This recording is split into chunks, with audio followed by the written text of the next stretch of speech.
حضرت محمد صلی اللہ علیہ وسلم نے فرمایا، اذا اکل احدکم فلیأکل بیمینہ، تم میں سے کوئی جب بھی کھانے کی کوئی چیز کھائے تو اپنے داہنے ہاتھ سے کھائے۔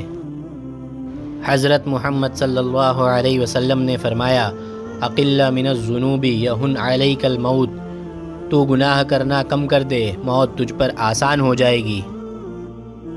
حضرت محمد صلی اللہ علیہ وسلم نے فرمایا، الوحدۃ خیر من جلیس السوء والجلیس الصالح خیر من الوحدۃ، برے ساتھی سے تنہائی بہتر ہے اور تنہائی سے نیک ساتھی بہتر ہے۔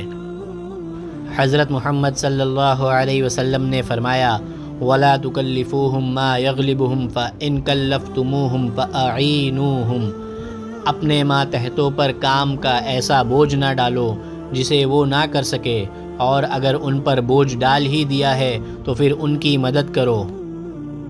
حضرت محمد صلی اللہ علیہ وسلم نے فرمایا، وَالضِّيَافَةُ ثَلَاثَةُ أَيَّامٍ فَمَا بَعْدَ ذَلِكَ فَهُوَ صَدَقَةٌ، مہمان نوازی 3 دن تک ہے، اس کے بعد صدقہ ہے۔ حضرت محمد صلی اللہ علیہ وسلم نے فرمایا، حسنوا اموالکم بالزکاۃ، زکوٰۃ دے کر اپنے مال کی حفاظت کرو۔